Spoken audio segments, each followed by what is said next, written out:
Thanks everybody for being here. My name is Mike Wakeford. I'm Executive Director of Muse Winston-Salem. Before I say anything else, I'm going to welcome Janita Johnson to stand up and say hello on behalf of the Winston-Salem African American Archive, our partner tonight in sponsoring this event. So, Good evening. Good evening. I am so happy to see everyone here. I'm glad that everyone is looking at all this wonderful information and all of this history. And believe me when I tell you, this is not all of it.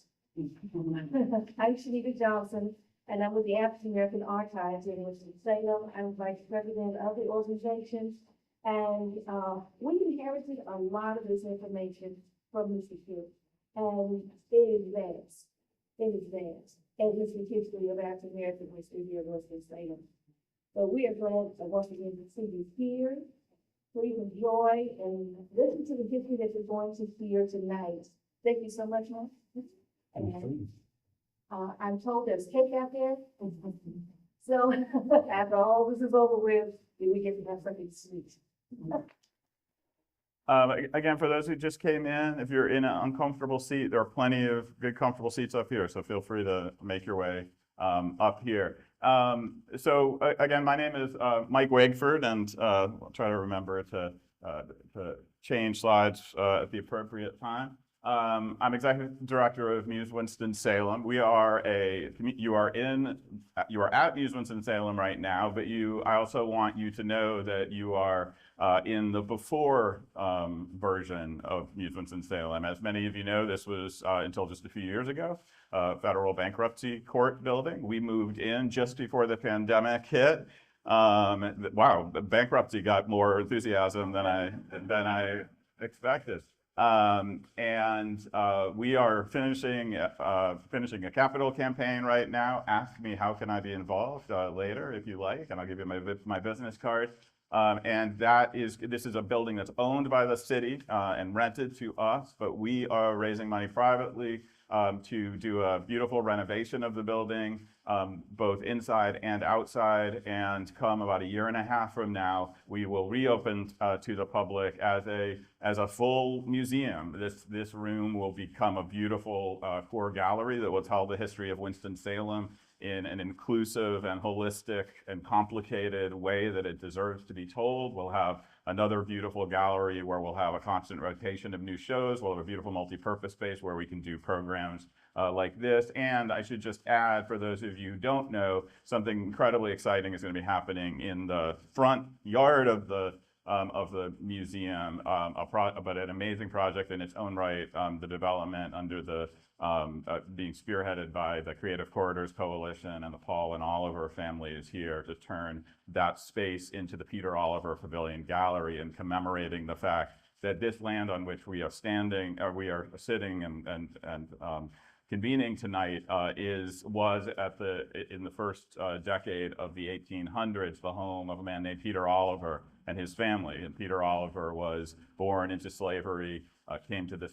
brought to this part of the country as a young man, as a child in the 1770s, was enslaved under the Moravians, but in 1800 for a interesting set of reasons that won't go into now, was able to become a free person. He returned to Winston-Salem after purchasing his own freedom in Philadelphia, and lived the final decade of his life on this property. And so that story is such an incredible story, and part of a deep and rich African-American legacy in this community, that the fact that we're going to have a commemorative heritage landscape developing in the next few years really is exciting for us as Muse to be able to be adjacent to that space as it develops, but I think for the community to be looking forward to that amazing project coming online, along with a museum dedicated to the full and inclusive history of our exceptional community. So that's the Muse Winston-Salem story. Thank you for letting me tell you a little bit about it. Before I just say a couple more introductory words and then get started, I'm aware that there are some current staff members of the Winston-Salem Chronicle here, and so I want to just take a moment to recognize those. If you'd like to raise your hands or tip the cap, I see Mr. Montgomery over here. I see three or four folks from the staff. So congratulations on your 50th birthday. I know that proclamations just came out from the city today, honoring the 50th anniversary of and I think Judy played a role in helping make sure that proclamation came out on time today. So that's really exciting, and it's on the Chronicle's social media today. So very, very good. And really, all I want to say before we get down to business, just a couple housekeeping details, and then we'll go. First, restrooms are where you came in, so just go back the way you came in, and you see the restrooms there. Please sign up for the Muse Winston-Salem email list if you haven't. There's a clipboard out there, and of course, you can also always go to our website, musews.org, and sign up for our email list there. Janita mentioned there's a 50th birthday cake out there from Dewey's that we'll cut after the program, and so you're welcome to stay on and chat and have a piece of cake, or just stuff a piece in your mouth, or wrap a piece up in a napkin and enjoy that. And yeah, I think that's the housekeeping. When Billy Rich, the president of the Winston-Salem African American Archive, and our cameraman, camera and sound man today, when he and I, as far as a year and a half ago, started to talk about this impending anniversary, and agreed absolutely that this is a momentous anniversary of an incredibly important Winston-Salem institution that needed to be historicized and celebrated and used as an opportunity for meaningful discussion about what the Chronicle is, and about the Black press in a broader sense.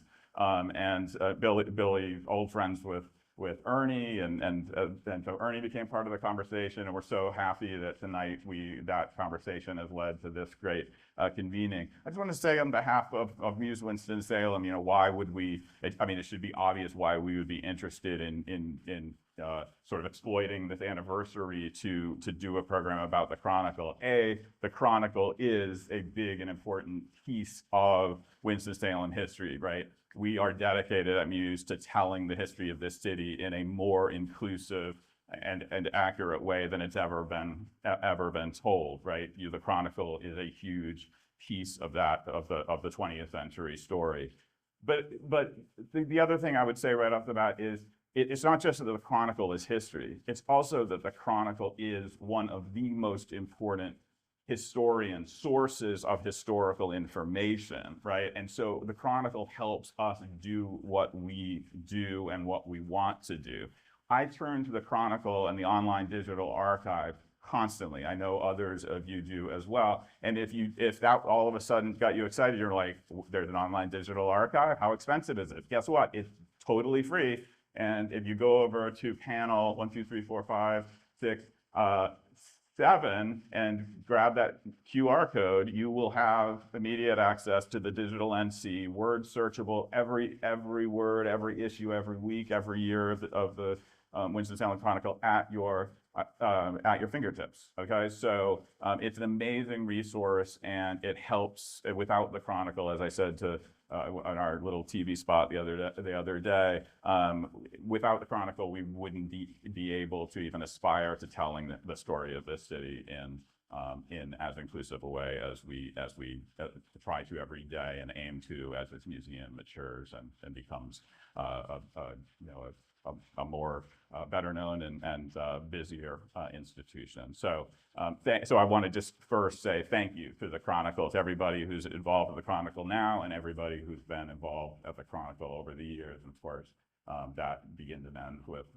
thanking Ernie Pitt for coming to the city. And so I'm going to let him tell us a little bit more about that. I'm going to keep the introductions very, very brief because I think in the panel sharing their stories and their reflections about the Chronicle, I think other elements of your biography are going to come out. But I'll just really quickly identify everybody here with the simplest of information. So first in the center is Ernie Pitt, co-founder and until 2017, the publisher of the Winston-Salem Chronicle. Welcome. To Ernie's right is Alan Johnson, currently editorial page editor of the Greensboro News and Record, and former managing editor for a number of years in the 1980s of the Winston-Salem Chronicle. To Alan's right is Angela Daniels, was in a more recent period of we have several veterans from the 1980s period, but a more recent period was senior account sales representative for the Winston-Salem Chronicle, and is now in corporate fundraising out there in the big bad corporate world, right? So welcome to Angela. To the other end, Robin Adams Cheeley was staff reporter, and now I actually realize that you were assistant editor of the Chronicle. I've seen an evolving byline in the archive as I've gone through it in the middle of the 1980s as well. Robin's now a freelance editor and owns her own editorial company called Right. The first right is W, the second right is R. Welcome to, and an occasional columnist for the News and Record. Both Alan and Robin in the past week have written incredible reflective pieces in the Greensboro News and Record about their time at the Chronicle, and if you have a chance, check that out. And finally, wait, have I introduced? Oh, James. James Parker was a staff photographer. You've seen some of his work already on panel 5 over there. An incredibly gifted photographer. I said, you must have been a child when you were at the Chronicle because you're clearly no older than 40 right now. But apparently he's a little bit older than that. Somebody told me tonight already that after leaving the Chronicle, he went up to work for the Cleveland Plain Dealer, which means you were big time. You went to the show, but now is a visual communications specialist at North Carolina A&T in the ag school. Pretty close? All right. And so I am so grateful that all of these folks, when we reached out to them, said without any hesitation, not knowing who the heck I was that was texting them because somebody else had given me their phone number, said, yeah, I'll be there. I suspect that had more to do with devotion and loyalty to the Chronicle and to Mr. Pitt than to me. But thank you for being here. So, absolutely. I didn't actually get that job, but it's going to be well, that's awkward. That's awkward for me. I just want to say Ernie's the one who told me that, so that's. You knew I went.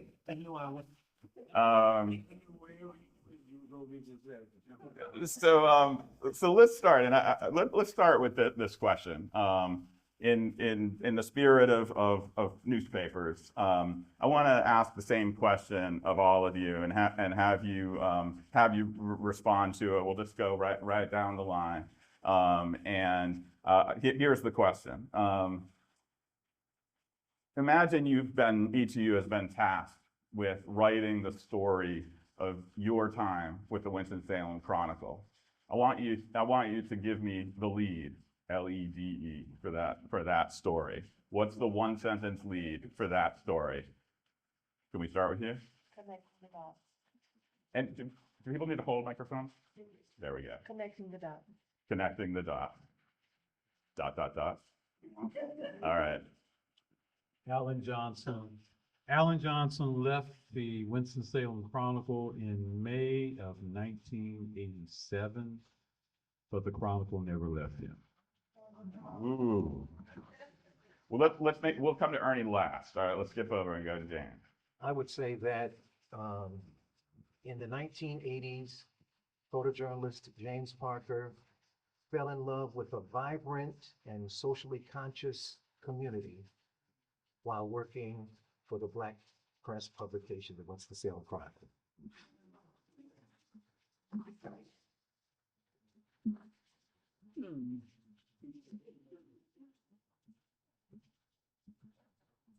all of this because she asked, what does SHIT spell? Did you want me to come back to you? All right, Angela wants a second, Angela wants a second crack at it. Said it was just supposed to be a few words, like 2 or 3 words off the dot, so I'll make connecting the dots live. Came from corporate America, and then was plugged in the community of Winston-Salem, and began to connect the dots and be a platform for where I headed in the future, and that was cultivating and fostering relationships. Beautiful. All right, Ernie. Tough question. I had no idea what I was getting into. All I know is that it had to be done. And that one had to do whatever one had to do to make it happen. And that's what I did. Or at least that's what I tried to do. Right. Thank you. So it gives us a little teaser of what's to come now. Come on in, folks. So next question. So we know where Ernie Pitt was 50 years ago today, right? He was doing whatever, I guess, would the paper have come out this morning 50 years ago, or this afternoon 50 years ago? Probably this afternoon. This afternoon. So, okay, so right about now, you're probably breathing a big sigh of relief. I was probably still knocking on somebody's door trying to sell a paper. All right, all right. So I could eat. So we know he was here in Winston-Salem. I want to ask. Yeah, we'll start down with Robin this time. Where do you think you were 50 years ago today? 50 years ago today, I was a junior in high school, but I had watched, that's right, watched much of the Watergate trial the year before. And a couple of months earlier than this, Nixon had resigned. And in my mind, I decided that's what I wanted to do. I wanted to be Woodward and Bernstein. I look nothing like Woodward and Bernstein, but the work that they did indicated to me that's something I want to do. Wonderful. James, 50 years ago? 50 years ago, I was a senior in high school at Hillside High School in Durham, and I certainly had not figured out that this is what I wanted to do. But certainly once I did, it sort of became ingrained into my spirit that photojournalism was what I wanted to do. Hillside High. So Mr. Lucas. Mr. Lucas. My mom's first job in North Carolina was at Hillside High. Yes, In the early 1980s. Lucas, my Yeah. principal. Yep. Excellent. Alan? Let me do the math. 50 years ago, I was an undergraduate at UNC Chapel Hill. I was a sophomore. 50 years ago, I was a toddler living in Washington, D.C., where my late father was a pastor. So I was probably chasing after my mom and being disruptive in church. But I was very much a toddler. Right. Okay, so Ernie, you were here in Winston-Salem, and I'd like to turn things over to you now for a few minutes. We don't obviously have time tonight to hear the long form version of how you came to be in Winston-Salem and publishing issue #1 of the paper. But I would love for you to talk a bit about how you did find your way here in September of 1974. Take your time and tell us the story. Well, I'll try to make it as brief as I can, but when I was in an investigative reporting class at Carolina as a senior, and I mean, it's tough. The grammar test about drove me nuts, and everybody was flunking it.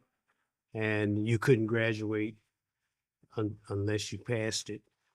But I had a class, investigative writing class, where we had to write a story, an investigative piece, and we had to get it published.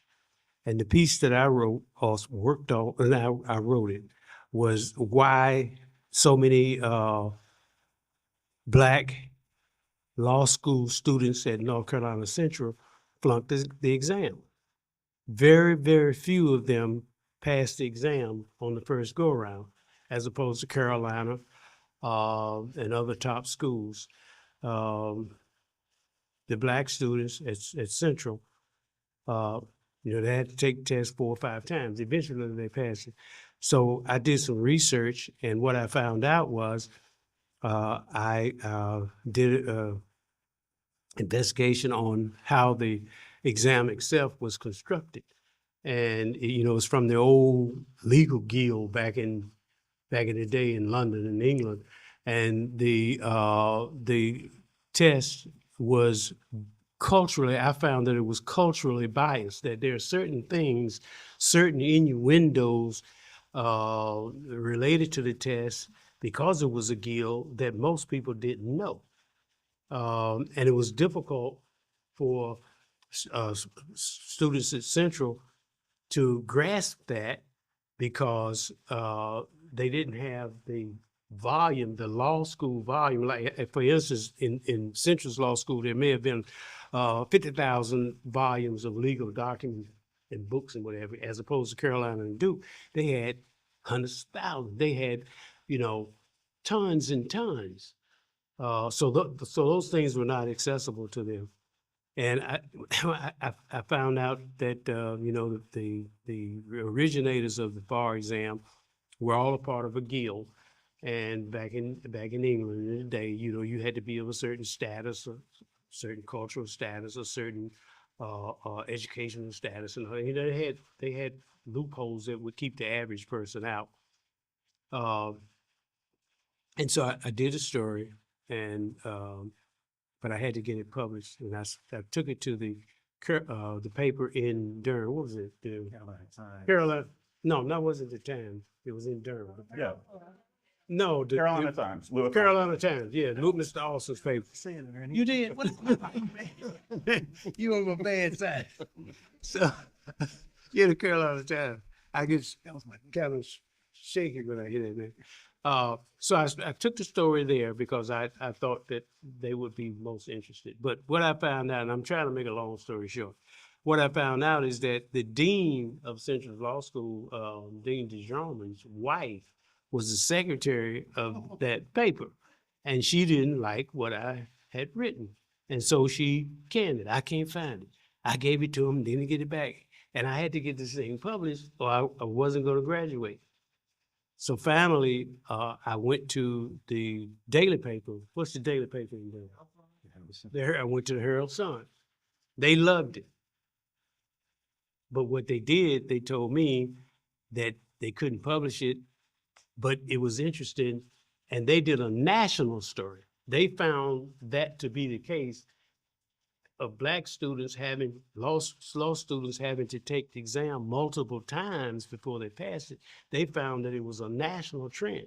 So their story, they went to Houston, they went to all over the country, and they got it, and it published. In fact, it was a 5-part series in the Herald. 5-part, and they sold a ton of papers, I guarantee you. So anyway, the only way that I got credit for that story was the fact that it was published. I didn't have a byline. I had to get a byline, story by whoever wrote it. That was the purpose of, getting it published, but I couldn't do that. I wasn't able to do that. But the professor gave me credit, and so ultimately I was able to graduate. And I passed the grammar test. Hardest test in the world. Ask them. So this lit a fire. That lit the fire. So I was going to start a paper. I was going to start a paper in Durham, but I met an African friend, Debisi Egamanye. He was from Nigeria. He was a English professor. He taught journalism at Shaw, and he subbed at Carolina. We got to be friends. He had an African shop across the street from Carolina. We just hit it off. And I talked to him about it. He said, well, I'd like to go in with you. I said, okay. He said, where you going to start it? I said, I'm going to start it in Durham. I'm going to run them out of business. He said, well, he said, no. That make any sense. He said, let's find a place that has a significant black population, but has no black newspaper.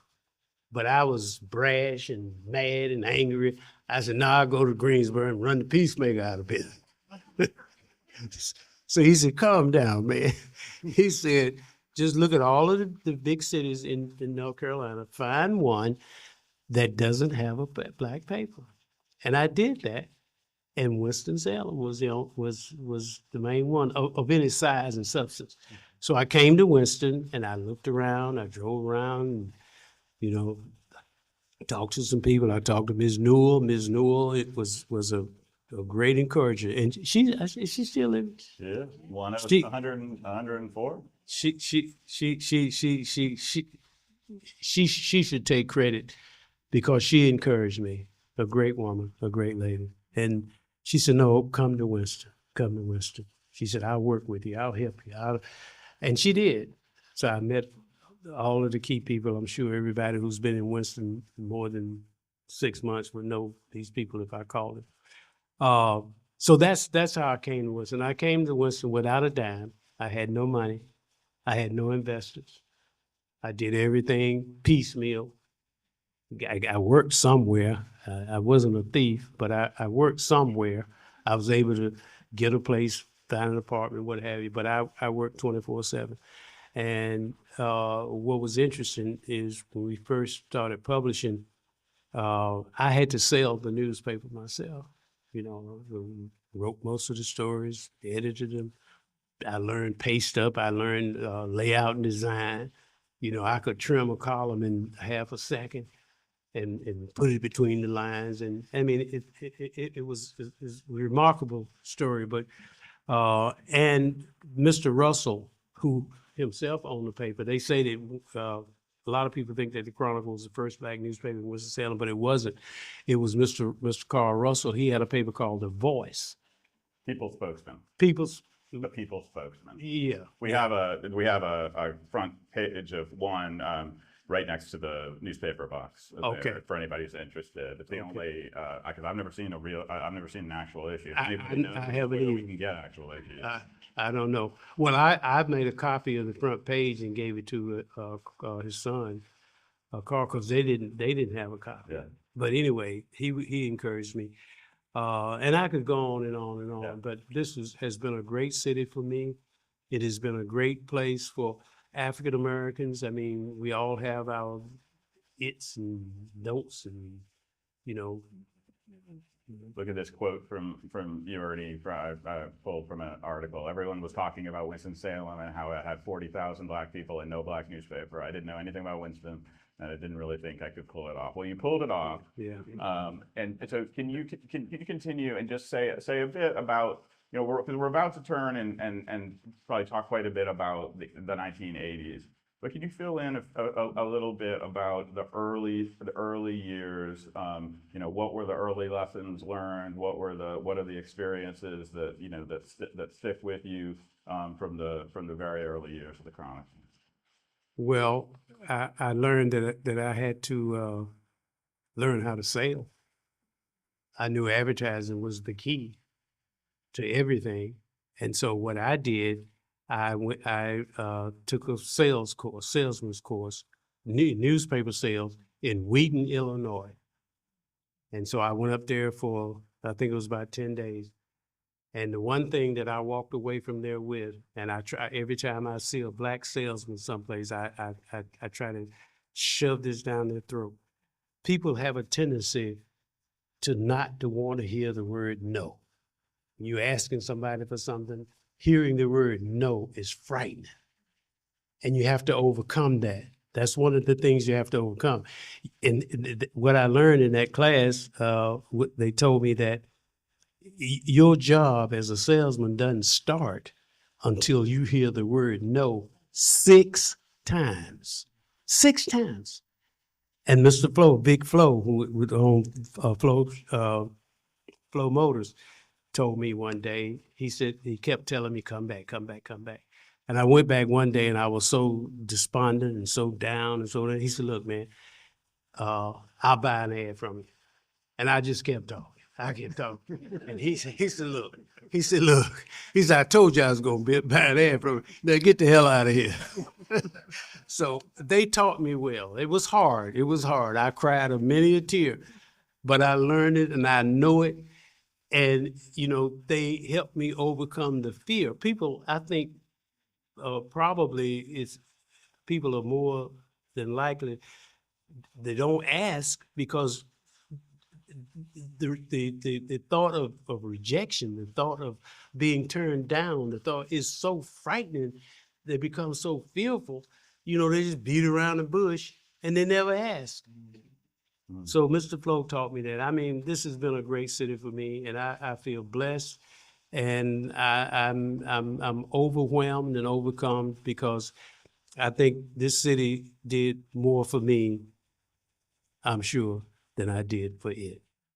So, Alan, when we were talking in the last couple of days about this program a little bit, you said just make sure that that Ernie tells the rooster story. So maybe this is the moment where the rooster story needs to be told. I don't even know the rooster story, so I hope I'm. Nobody remembers the rooster story. And you can tell that, Alan, if you need to. I don't know it that well, except that if you look at the first edition of the Chronicle, if I remember this correctly, there's a story about a rooster on the front page. You talked about finding stories and how you found this story. You told me that story when I first got there. Yeah. It gets by me, but I'll have to think about it. You have to read the Chronicle. Yeah, I'll have to read. But if you look, it's there. It's down in the corner of the front page of the Chronicle. It's actually coming back to me now. So it's somewhere right down there in the corner, that front page, right?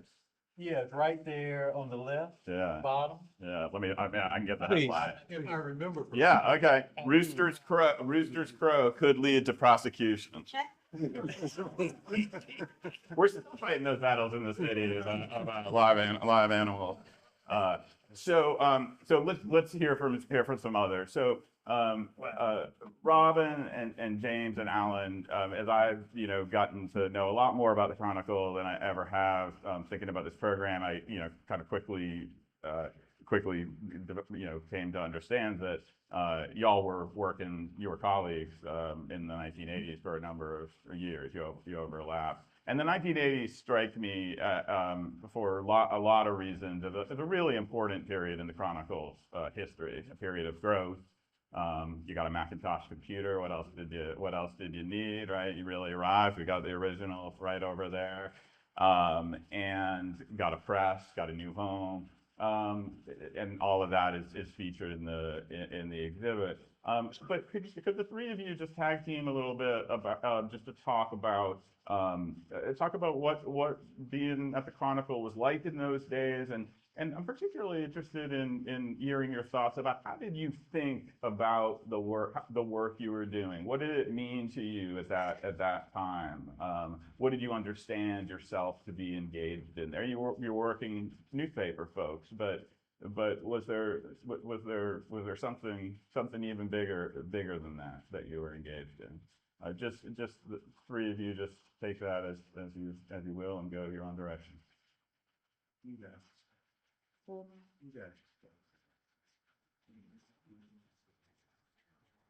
Well, I'd just like to say Grab your mic. that, well, let me start with Ernie, if it's all right. I know Ernie wasn't perfect, but that brother was a visionary, and I felt like that for the first time I started at the paper. And then in addition, to have the opportunity to work with excellent journalists like Robin and Alan, every day was a real vibe for them. I said in my opening statement, I talked about coming into this community, and Ernie, you picked the perfect place because it was so socially conscious, so politically aware, And so plugging in here as a photojournalist was just the best thing a young man could ever do. I mean, You picked yourself from the we owned, I felt like we owned the city. And when I first started, I didn't know what I was walking into, but we did such an excellent job that I bumped into the mayor. He was talking about what we were doing. I bumped into Joe Blow on the street. And so wherever I went, it didn't matter. Big House Gaines, Larry Womble, I'm naming politicians, Larry Little. Everywhere I went, people were talking about what we were doing and what we were writing. And so much of it because of these two folks, but for me to have the opportunity to capture images to go with that kind of copy was just, I mean, I'm trying to stay away from hyperbole, but it was like a vocational calling for me. It's the best, honestly, it's probably the best job that I have ever had. Ernie didn't pay that well, but it's the best. I'm passing the mic. Oh, no, he did not pay well at all. Let's be real. Just know I be Yeah. I'm an assistant editor in Louisville Ray, but I was joking, you know. I said earlier that when I watched the Watergate hearings and went through everything that was going on, that kind of spurred my interest in the fact that you could actually make money by telling story. And when I initially started off, what I said was my grandmother was a Pentecostal minister's wife, and she didn't get much more Pentecostal than what she was. And I had the opportunity to stay most days with her. And she was making something, there are a few people in here who may know what I'm talking about. She was making something called 7-minute frosting. And it was some kind of concoction that required egg whites and sugar, and you beat it on a stove, and you had to hold your mouth right and your foot just right. And the humidity had to be right, or else it would not rise to the degree that you wanted it to. So I think I'm maybe 3 or 4 years old, and she has tried this recipe several times and it didn't work. And so she finally said, SHIT. And I thought to myself, I don't know if I know that word. And so at dinner that night, while she got ready to serve the cake, she finally did get it right. I decided that I would share with the family what those words were. And it got such a rise out of everybody that I thought there must be something to the storytelling. And I think I kind of like it. So that's kind of what spurred me to want to do this work. And I'm gonna be honest with you, I had never ever met a Black person who was a reporter. I didn't know any. And so I probably was too dumb to think that I could do this. And so I had a couple of newspaper jobs, and I got married and we moved to Greensboro, and I could not find a job. And I came in and applied for a job at the Chronicle. And if I remember correctly, I did not think I had the job because I misspelled mirror. You remember that, Alan? I didn't spell mirror right. And so I don't know what I was writing, but I always remember mirror is with me now, would never leave me. And it turned into, because I had worked at several other small papers, I knew what it was like to see your byline. But what I hadn't thought was what it was like to give voices to people who did not have a voice. And so many of the stories that we were telling were legitimately giving voice to people who would never, ever see themselves in the Winston-Salem Journal. They were never going to see themselves at WXII unless they had committed some kind of crime. And so this was an opportunity to share those stories with them. And for some reason or the other, we didn't have a rooster story, but we didn't have a rooster we had to fill the paper with. But Alan came up with the fact that we ought to have church of the week and youth of the week. And Some more people to week. It's every day was on the week. Someone you should. Someone you should know, man on the street, and just run out there and ask people some questions, and they looking at you kind of stupid. But anyway, we ran into doing a number of those kinds of stories, and in many instances, they really frustrated you because you just like, I gotta find a church. I gotta find you remember when I went to do this church one time, and I got there and I'm asking them this regular questions. How many members do you have? You know, where did you get here? So and so and so. And the phone just kept ringing and ringing. And he got to jump up and answer the phone. And finally he said, I said to him, I said, is there something going on? Do I need to leave? Do I need to come back? Because it seemed like something was really going on. And he said, well, my members locked me out of the church. I was like, they said I was going with the secretary taking money. I thought, oh, church of the week. Hot church of the week. And talking and talking and talking. And he said, this is not on the record. I said, oh, to what I was doing when I came. It's up to you. But it was those kind. That was not the church of the week. Then I had to find a church of the week. That was church. It was wild. But I never forget one time I left the Chronicle by that point in time. And I was at the News and Record. I think James and I were in Raleigh for something. I can't imagine what it was now. And we ran into this gentleman, and he recognized us from our days at the Chronicle. And he said his son was a freshman student at Carolina State, NC State. And he said, y'all did a story on my son when he was student of the week. And he said that motivated him. And he carried that story around with him, and he still has it to that day. And at that point, it was really, when it really sank in for me that this was power. This really was. It was power. Wow. Alan, the 80s. And that Church of the Week story is true. I was there. And I taught journalism at a number of schools. Right now, I've been teaching at A&T for about 20 years. And I've also taught at UNC Chapel Hill. But at A&T in particular, I like to tell my students about Robin's Church of the Week story. Because one of the things you do as a reporter, and I think Robin is just a natural born reporter, because she's nosy, and she's whatever the diametric opposite of shy is, she is that. And she's not afraid to ask any kind of question. And I tell my students, you never know what you're going to get until you start asking the questions. You may start out, the story may take you somewhere you didn't know it was going.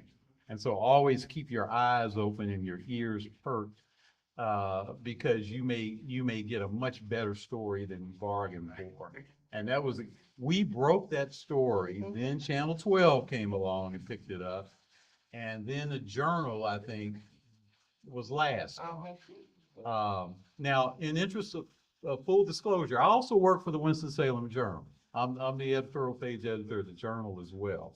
So I just want you to know that. So you'll you'll know that it's kind of a weird dynamic, because we used to fight, we used to combat the Journal and try to beat it. And the News and Record and the Journal were butt heads a lot. So it's kind of weird to be joined at the hip now. But Robin's right. And in terms of my reflection, let me tell you why I came to Winston-Salem. And why I wanted to work in the Black press. I was kind of an anomaly. I was getting my master's degree in Chapel Hill, and most of my classmates were going to large daily newspapers. And there were certainly lots of opportunities to do that. I interned at the Miami Herald, and I had some real opportunities to do these big papers. Also, after that, I taught After I got my master's, I taught at North Carolina Central. I taught English and journalism right out of school. And I got an opportunity to do a sabbatical as a teacher where I could work for a newspaper for a few months and then come back to teach. And so I went to work at the Denver Post in Denver, Colorado. But before all that, my master's thesis was on the Black press. And one of the people I interviewed for my master's thesis was Ernie.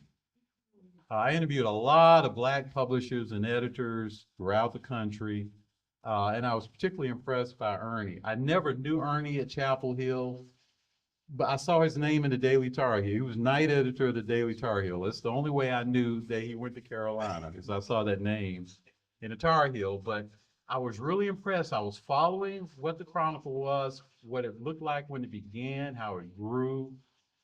I remember an editor before me, John Templeton, came and did a lot of neat things. And I could see this thing was just building and growing, and I was so excited. I said, I want to work for that guy. And so I think I just asked you, you got something? And you said, well, yeah, I got an editor, you're a managing editor. And so that's how it, oh, you did? But I was so excited. I can't tell you how excited I was to be at the Chronicle. I don't think a lot of my friends understood, but I was a man on a mission. And when you work at something that small, you pretty much get out of it whatever you're willing to put into it. And I just had a passion like you wouldn't believe for better or for worse, and sometimes it was for worse. In learning to be a manager. But I just absolutely adored that job. I loved it to death. And I really loved Winston-Salem. One of the mistakes I made was thinking that Winston-Salem and Greensboro were alike. I was coming back from Colorado. I said, well, I'm gonna be in Winston-Salem. Winston-Salem, Greensboro, same difference. And boy, was I wrong. Winston-Salem is a very unique, and it's an insular community. It took a little while for people to accept me as a guy from way over there in Greensboro. But when I worked at the Chronicle and I stayed in Winston-Salem, I love this community so much that when I went back to work for the News and Record, I still lived in Winston-Salem. I commuted for almost 3 years. My experience at the Chronicle was one of the most wonderful times in my life. It was hard. We worked really, really hard. I remember sometimes James and I would work late, then we'd go shoot basketball somewhere and stay up too late shooting baskets. We weren't married. We would all as a staff go to the Coliseum kitchen on Wednesday night after we put the paper to bed. It was just an absolutely priceless time. And one other story I'll tell you is when I left the Chronicle, and I love telling this story because it just tells you how much I thought of the Chronicle. And Ernie and I used to fight a lot. We used to argue, and I think I quit at least 2 times. Yeah, and then we put out the paper. But the News and Record, we kept winning North Carolina Press Association Award. We won so many Press Association Awards. One year, there was the Journal won an award. They put Chronicle on the award. That is a true story, and even the people at the Journal got a laugh out of that. But the News and Record kept coming to me and offering me jobs. You went to News and Record before I went. Yeah. And they kept coming and offering me a job, and I kept telling them no. And I think the 3rd time they came and they said, well, would you like to be a department head? And I said, okay. And they started talking money, and I said I would do it. And I told Ernie about it. I don't think he was overjoyed, but I think he understood. So I was preparing to go to work at the News and Record, and before I did that, I went and spoke to a community journalism class in Chapel Hill. And I was telling the kids how much fun we were having at the Chronicle and all the stuff we did. And one of the young ladies in the class said, well, why are you leaving? And so my girlfriend at the time, she was actually my fiance at the time. We were driving back to Winston-Salem, and I told her, I can't leave. And so I told Ernie I wasn't going to leave after all, and I told the News and Record I wasn't coming. And then I worked at the Chronicle maybe a couple more weeks, and then I decided, you know, you really love this, but you need a new challenge. And so I changed my mind again, and I left and came to the News and Record. The word at the News and Record was that I was holding out for more money, but I didn't get more money. It's just that it was so hard for me to leave the Chronicle. Last thing I'll say about Ernie, first of all, I'll say about these guys, they worked really hard and they really cared about what they did. Robin was just a machine in terms of getting all these great stories and getting people to talk to her. And she knew how to work a source. I remember Buford Bailey. She used to call up Buford Bailey on the school board. And she knew how to call people even if you didn't need something. That's one of the keys to being a good journalist. Is call people when you don't need something. Because they will appreciate that. Or even if you don't need something, they may have something for you. And I remember she'd be on the phone, she'd be sitting back, what's up, Buf? And start talking. And she did that with a lot of sources. She knew how to work sources. James was not only an excellent photographer, I'm proud too, because I hired both of them. But James was not only an excellent photographer, but he had this way with people. One of the things that makes a photographer really good is making people comfortable, and putting them at ease and making them feel important, but also just, you know, letting them know everything's okay, be natural.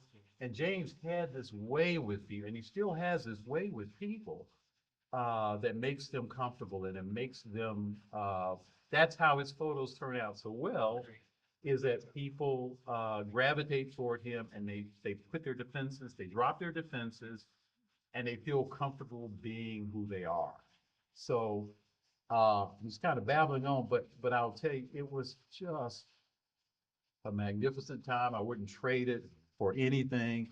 And whenever we get together, you know, we always have some stories to remember about, you know, our time in Winston-Salem and at the Chronicle. Angela, different era, but you want to share a little, yeah.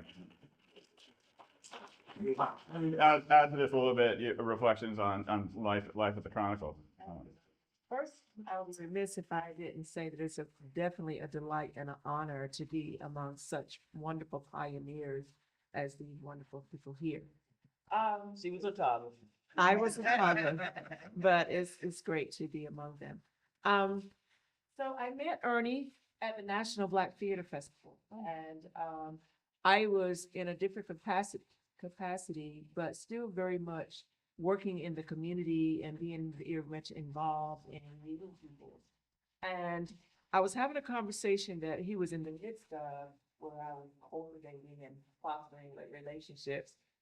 He says, I need you to come work for the Chronicle. I mean, very emphatic and very, very stern. I need you to, I don't know what you're doing, but I need you to come work for the Chronicle. And life would have it as such that later in years, I became an employee of the Chronicle, and he had such a drive.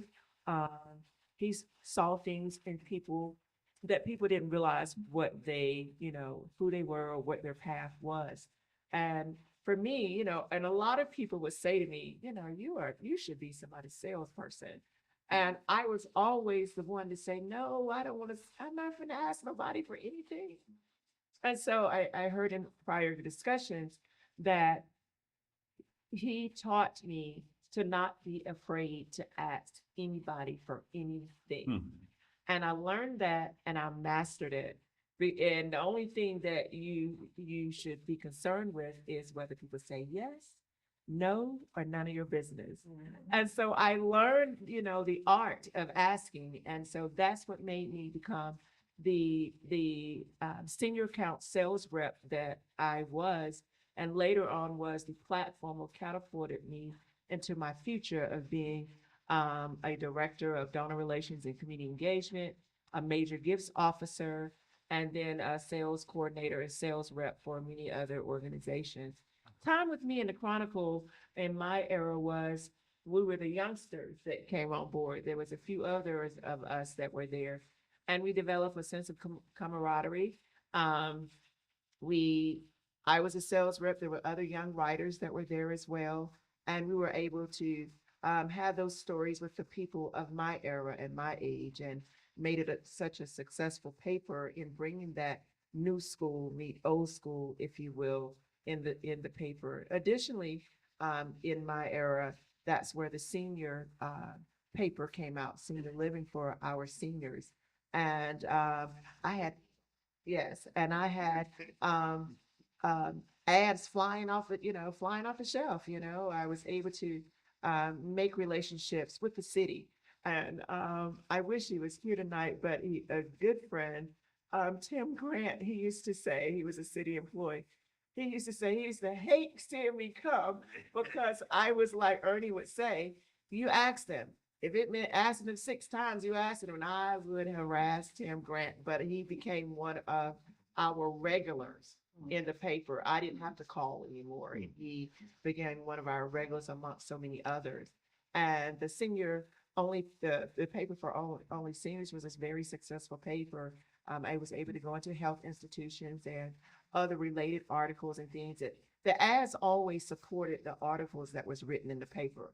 So if it was about health initiatives, then quite naturally you go into the Y to inquire about silver sneakers and other health initiatives and things like that, and the health department and so forth. But it was a wonderful time, Mike, in the years that I went there. When I left to go and work in higher education, he wrote me a impeccable letter of recommendation and was very influential in making sure that I nailed the bag in my further on in my career. And I owe Ernie a lot because if it wasn't for him and his swift kick sometimes and being very emphatic about cultivating the gift that you have in you, I would not be who I am today in fostering relationships and cultivating and taking people's money. No, not taking, accepting. I think that is, you know what I mean, not being afraid to give. So, I think that's one of the things that, we have kind of glossed over at this point in time. We've created, and I am an authentic person, if nothing else. We enjoyed each other and we liked each other. But it was a competitive nature. I don't want you to walk away with the feeling that this wasn't competition. I mean, my desire every week was to make sure that the copy I turned in had absolutely no errors in it, and Alan could make no changes, because that was my desire in life. I said, I am going to write a story, will not put 1 inch of red ink on it. And in fact, one time he said a word was misspelled. I told him it wasn't. I went got the dictionary and I showed him that he was wrong. He threw the dictionary back out the door, but I was right. That was exactly how that word was spelled. And the other thing was, and I told Alan I was going to say this, is but there was, because we were all driven by something. We happened to be a group of people who were driven, who arrived at the same place at the same time. And so when you are dealing with people who are driven, the notion of hurting people's feelings and those kinds of things can go out the window, because you're just trying to do what you do. So, when the whole issue with Daryl Hunt getting arrested from the very beginning, and those were my stories. I think at the beginning I was the only reporter who was covering this. story. And, it had gone on for a while and we were asking questions. In fact, I think Ernie finally, had Larry Little to come in one day to say, wait a minute, is there something to this or, what? Am I sticking my neck out here on this story or whatever? And we went on and it was time to actually interview, Daryl. He was in jail and he had not been interviewed. I'd written all of these stories, up until that point in time. And then Larry calls and say, hey, we got an interview with Daryl, and who goes to cover that story? Yeah, I did. Yeah, he did. And I was not happy. Still not happy about it. It still makes me mad. There are a lot of things, but I said this to start this part of the process is because of the nature that most of us had at that point in time. And anytime you're in an organization that is as small as this one was, and you can see leadership as quickly as you can see it doesn't have a chance to filter through and get changed. You get the word exactly as it comes down. It can be a very stressful place to be. It was not, every day was not a happy time. There were times when we all quit. And then we got the paper out, but there were times when I lived in Greensboro the whole time. There were times I vowed I'm not coming back to Winston-Salem, not another day. And for some reason I woke up and went right back to Winston-Salem, but the pay was poor, and in fact, at one point in time, you remember at one point in time, you gave me a tank of gas to come to work, a week. Because you didn't have any more money to pay. But I mean, I am not joking with you. That is the truth. We got a tank of gas at the service station right there on the corner. Yeah, how much? It wasn't much, but I mean, there was those kinds of things where, and I don't want anybody to walk away thinking that, oh, they sit around and saying kumbaya. No, we did not. Not by the greatest stretch of the imagination, but it was that atmosphere that really brought out, I think, the best that everybody had. It also brought out the worst, but it also brought out the best that everybody had. Well, I have to say this. Yeah. Nice job. The only thing that I will allow myself to take credit for is this. I had the blessing of God to realize that when you're on a serious mission, what you do is you find people, you find talented people, you find good people. You try to accurately describe what it is you want them to do. Make sure they understand it. And then you get out of the way and let them do their jobs. And that's what they did. None of them can tell you that I ever micromanaged other than Angie. I knew how to sail naturally, but everybody else, you make sure you get the person. You make sure you know they understand the mission, and then you get out of the way and let them do it. And they did it, and I'm so proud of all of you. You made me look bruised. So I like to piggyback off of Robin and a little bit off of Ernie, where we talk about it wasn't peaches and cream all the time. In selling and trying to talk to people and get ads and things of that nature. Whereas a lot of times I was on high, there was a whole lot of times I was on lows because you did have the competition in the community.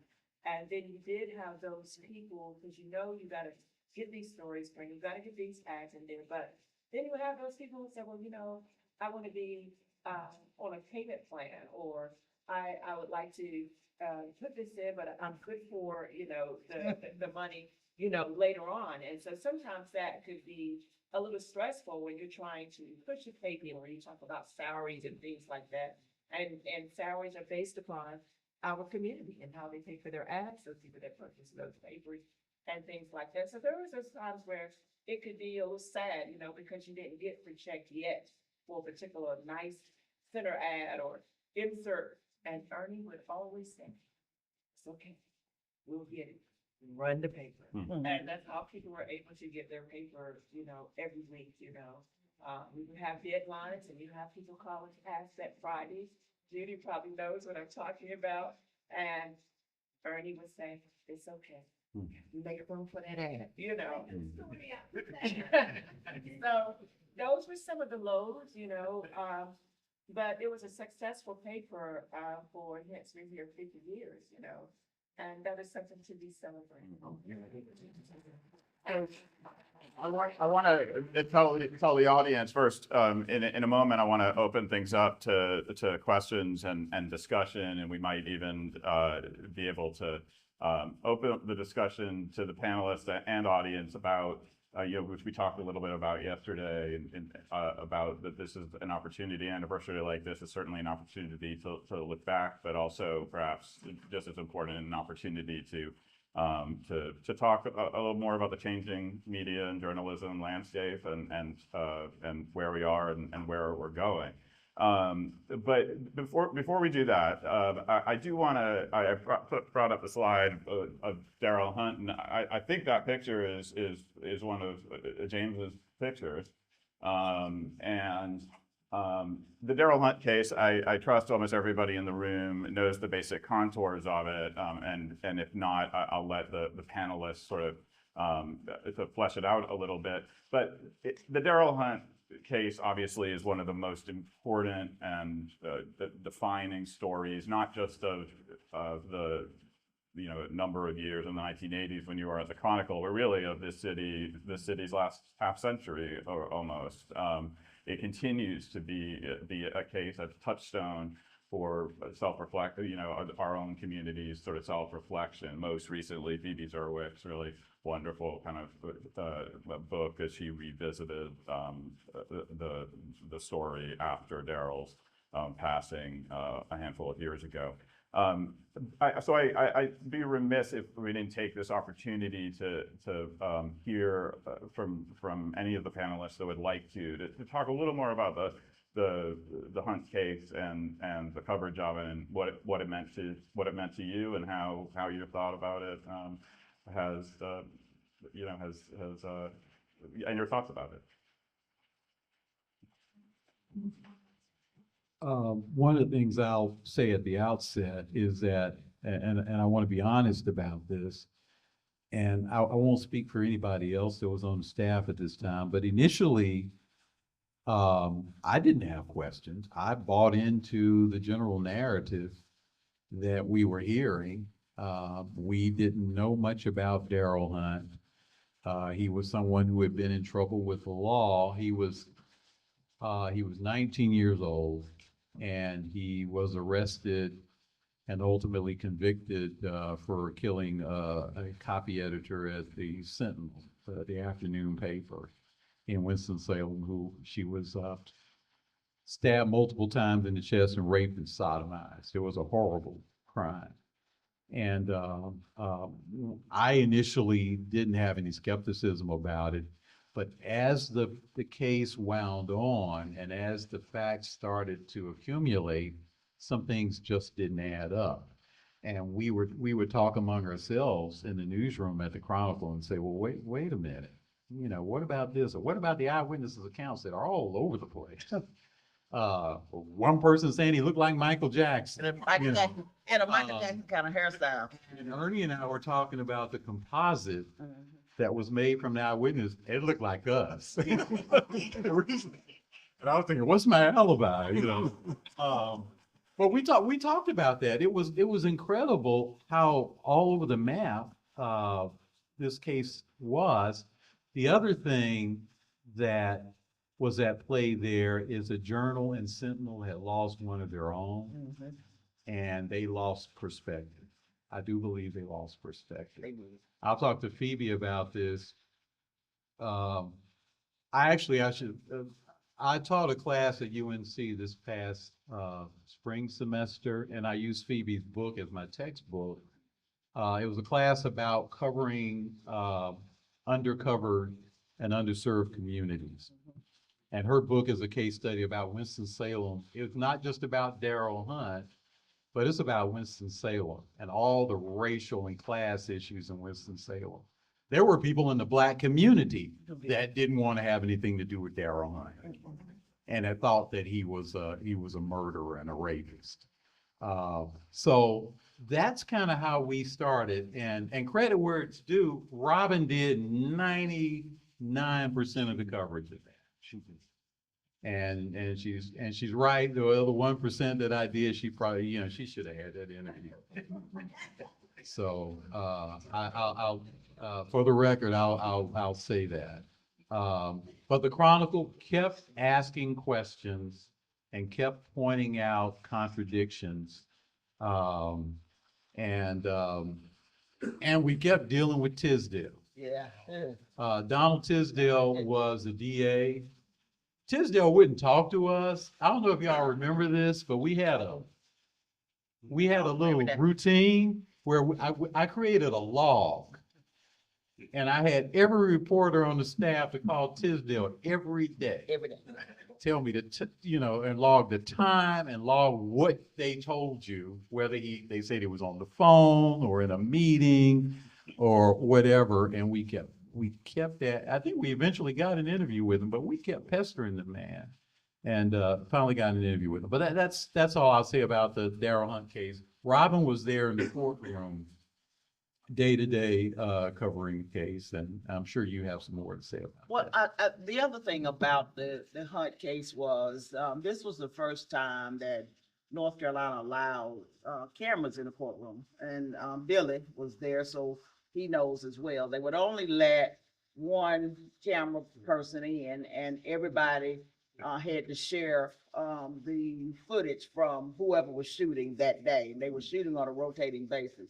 And because there were so many people in the courtroom, they had a room, and many of the reporters would actually gather in the room. And that was probably one of the few times that you would actually see the reporters from everywhere all gathered in one space. And we developed a relationship, which was kind of odd. And the thing was, I generally had more of an inside with the Hunt team than they did, because I had relationships with Larry Little and Khalid and John Mendez and that bunch. And so I knew if there was a story, they were going to make sure that I got a piece of the story, because I had been with them from the very beginning. But the thing about the Darrell Hunt case for me is that once that he was convicted, I left the Chronicle shortly thereafter, and I left newspaper work because I could not in good conscience do it anymore. I didn't think. I left to do public relations work because that kind of it ruined it for me, because I had believed in a system of fairness, and that clearly said to me that I am as much of a part of the problem as everybody else.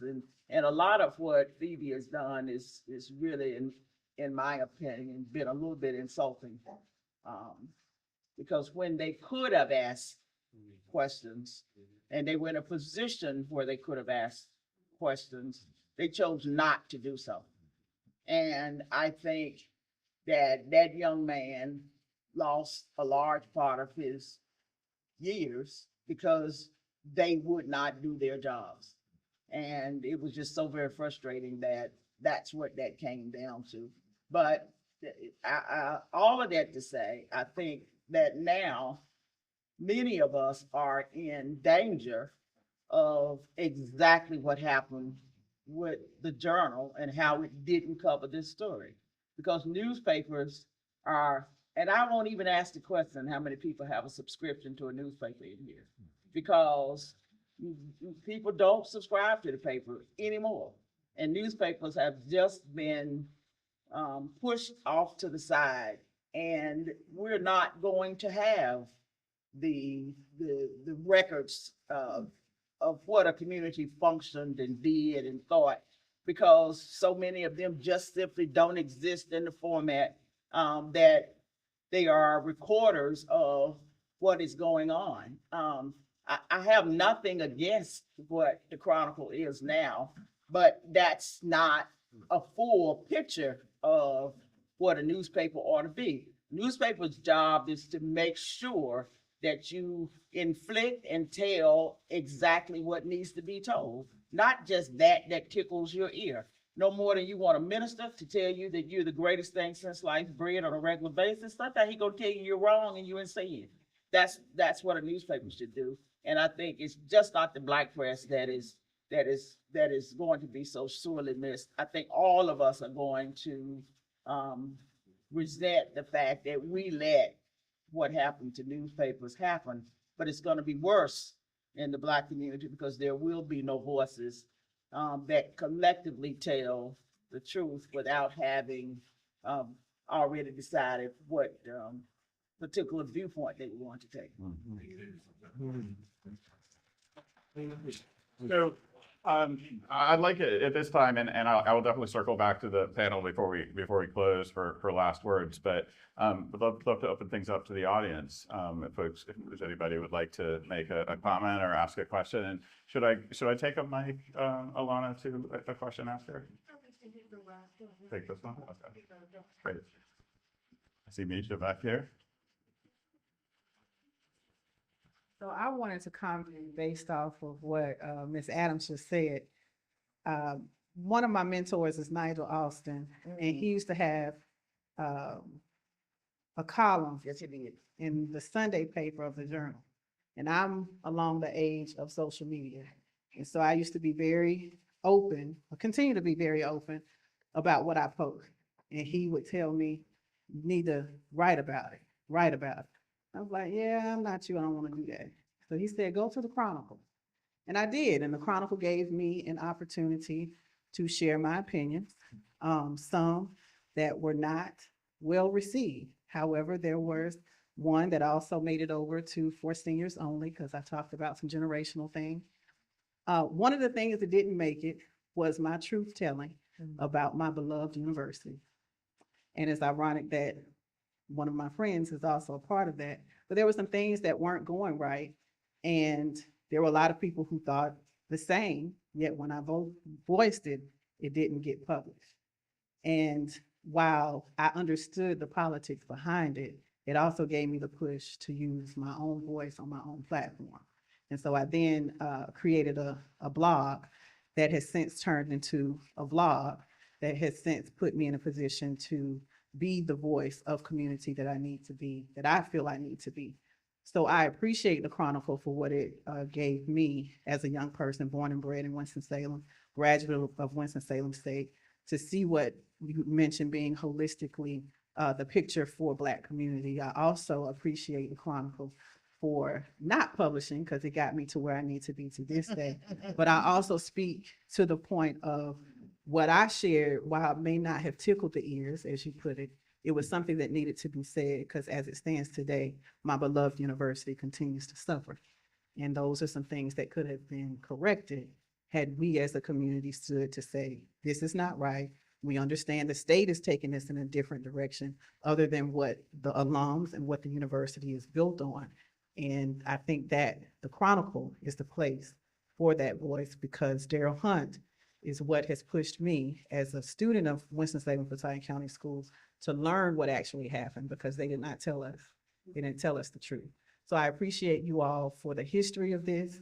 I was not thought of 50 years ago, yet the Chronicle continues to be a staple in my home, and for the grandparents who I've lost, that is the history that they were not able to tell because it was too painful to share. So thank you for sharing. Thank you. Good evening. Good evening. Read. Did you say Lafayette? Oh, I remember you. Hair, in business, yeah. Yes. Well, I came tonight to that I have such great respect for all of you and what you have done, and especially Ernie Pett, who I've done over the years. Sort of chief is the same thing that happened in 30 other cities, and it's called an industry, and there's something called the Black Trade Press. And Ernie's publication was so good, and he had such leadership qualities that he became president of the NNPA. That's one thing. And so I want to hear in a moment Ernie talk about what he did as president of the NNPA, because Black newspapers are the training ground for general market newspapers. Always has been. Always gets the news first in our community and gets it out, and usually gets it accurate, and that's a good thing. And then also, Black newspapers are the culture keepers for our community. So that's just kind of my comment in general. I had the opportunity to work for John H. Johnson, who was president and founder of Ebony Jet, and I was his general manager for many years. And so when I came here 30 years ago, I was 30, and that was 50 years ago. So will you talk to us about the NNA and what you did there? Okay. Yes.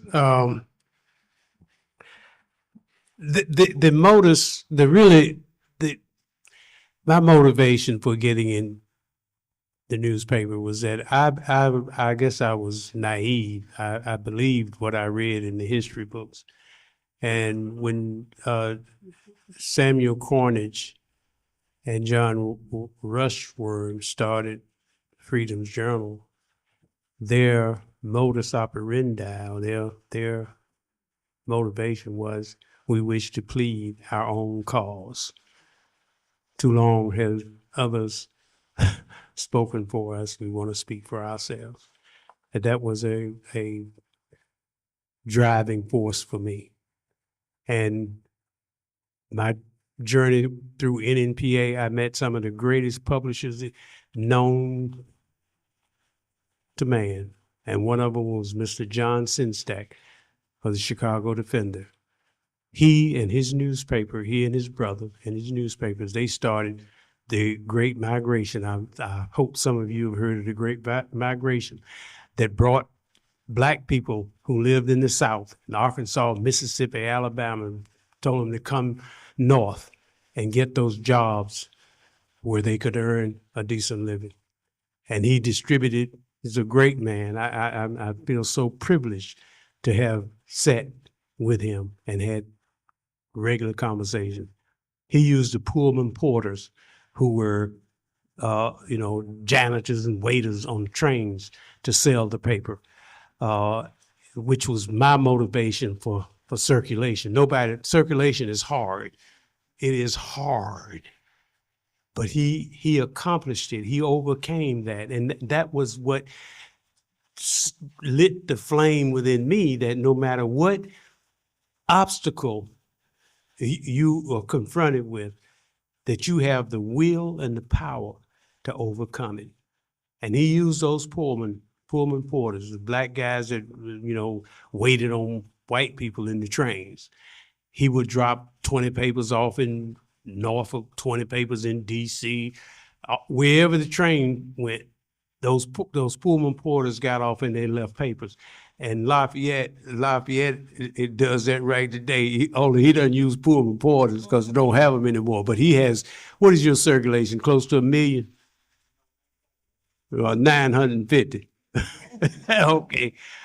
But, and what I'm trying to say is that we all have the willpower. We all have the ability to achieve. You just have to find whatever it is inside of you, grab it, and don't let it go. There's something Ernie isn't telling you though, about NMPA. Oh, yeah. There's a lot. And I used to go to NMPA conventions with Ernie. And Ernie would get frustrated because a number of the Black publishers didn't think about news first. They thought about, how did you get that ad? Ernie said, I'm just tired of these guys talking about, how did you get that ad? He said, if you have the content, the ads will come.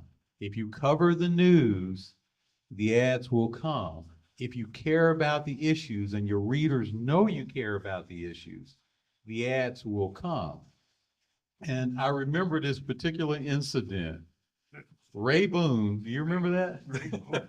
This particular incident where we were at an NMPA meeting, we were in the Bahamas somewhere, I think.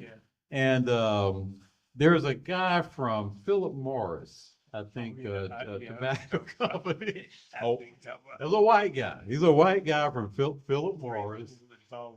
Yeah, yeah. Ray was a journalist with the African American, with the Afro American, and he got really upset. I can't remember what he said, but he was saying some of the same things that Ernie was concerned about, is that these publishers were just thinking about nickeling and diming and not thinking about the greater mission and vision for the Black press.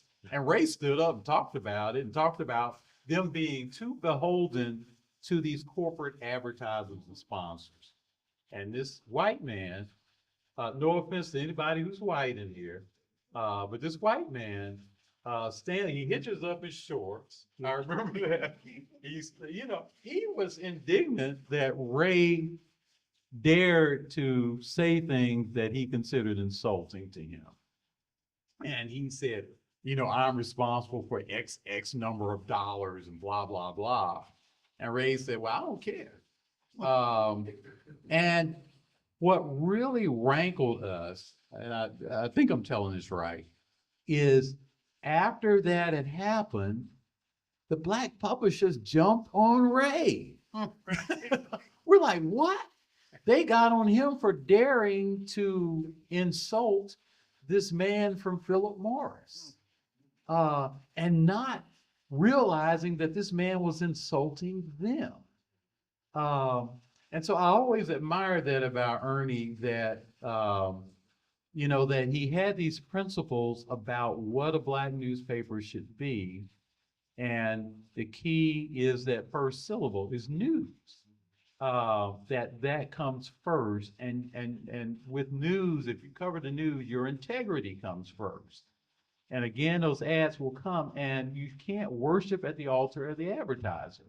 So I do remember that. And I remember there was a strain of that that frustrated us for years, that we're trying to get people to see a bigger picture. Do we have time for one more question from or comment from the audience? Not really a question, but a comment. Anita Miles. In January of 1984, I was accepted into North Carolina Central. By June of 1984, I knew I needed a job. So getting ready to college, I would have money. I went to the Winston-Salem Chronicle, and that was my first job 40 years ago. And my supervisor was Mike Pitt. But Mr. Pitt, Ernie Pitt, said, if you're gonna take this job, you have to sell 10 subscriptions a day. We were part-time, we worked from 3 to 9. And if you didn't sell your quota of 10 subscriptions, you couldn't leave. We only made $3 an hour.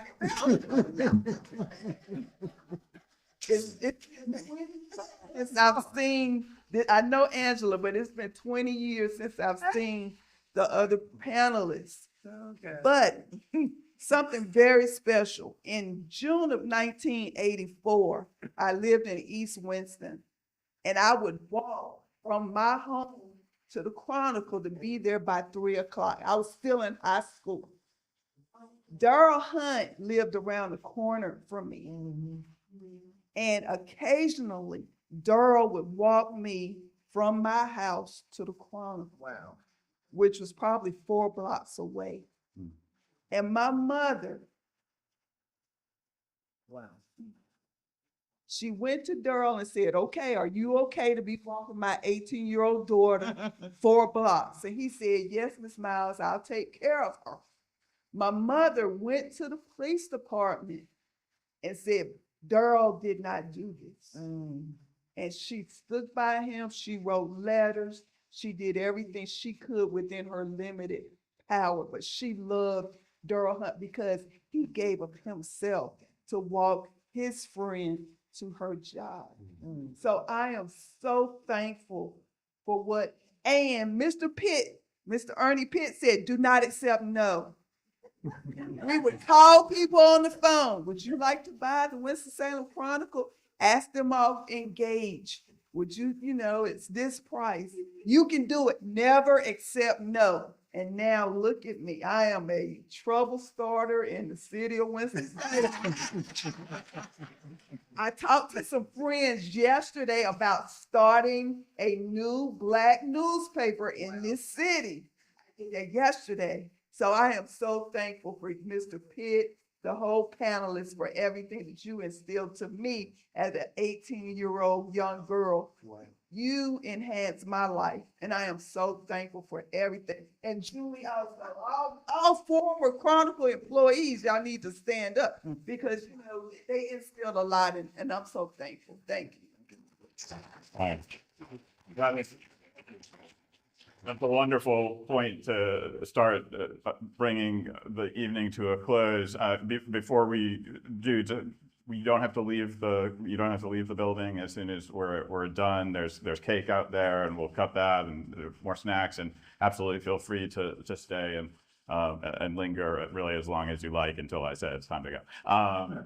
But I do want to ask the panelists, anybody who would like to offer a closing thought. We haven't hit every topic at the length that we planned because the conversation's been so rich, but anybody would like to add a closing thought on the occasion of this important anniversary, please do. Well, at the risk of being redundant, I just want to say to Robin, JP, I'm so glad to see you, boy. You still look like JP. Alan and Angie, I'm very proud of you all. You made me look good. You made me worth a whole lot more than I actually am. And I'm appreciative and I'm proud of you. I love you all. And I thank God for you. I mean it, bottom of my heart. I got a birthday coming up in a couple of months. I'm not going to tell you how old I'll be, but I don't feel it. And so, Godspeed and keep up the good work. And don't ever forget your roots. Don't ever forget where you came from. Don't ever forget the crown. Thank you. Thank the audience too.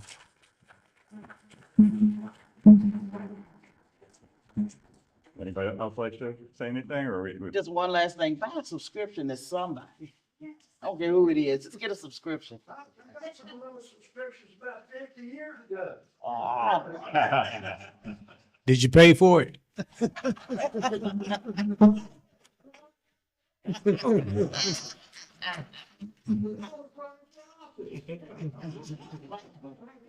Years ago. I running for the state legislature, Richard Earl.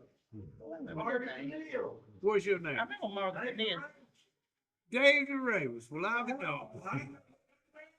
What's your name? I just want to give a little testimony. All right.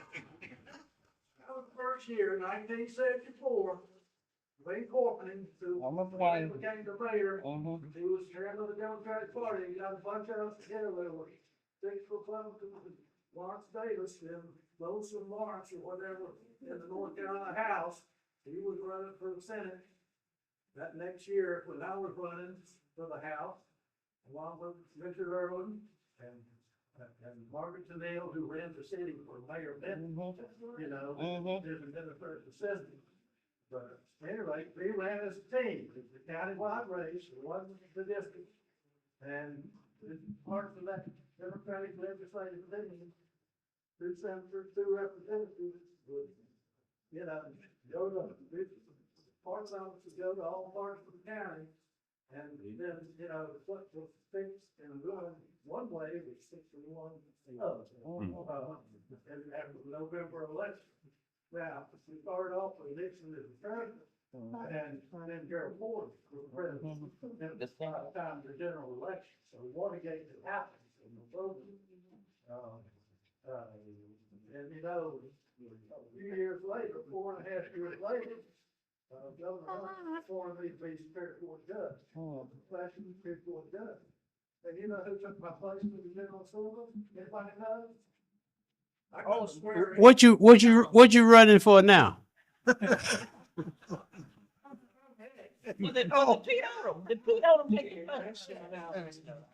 So, Anyway, and she did me the honor of asking her to swear in. Oh, and Brian Kennedy.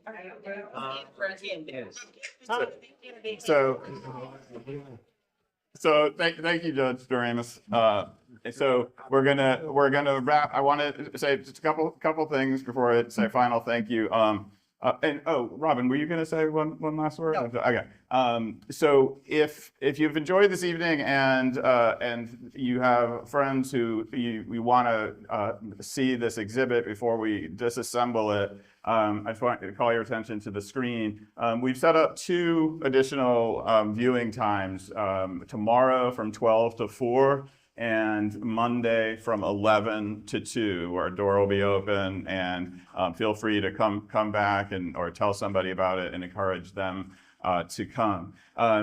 Please stay and linger as long as you like. The panel, I'd ask that you just stay right here for one moment so we can get a couple of pictures with you as a group, and want to thank everybody in the audience for being here tonight, and please join me in once again thanking our wonderful panel.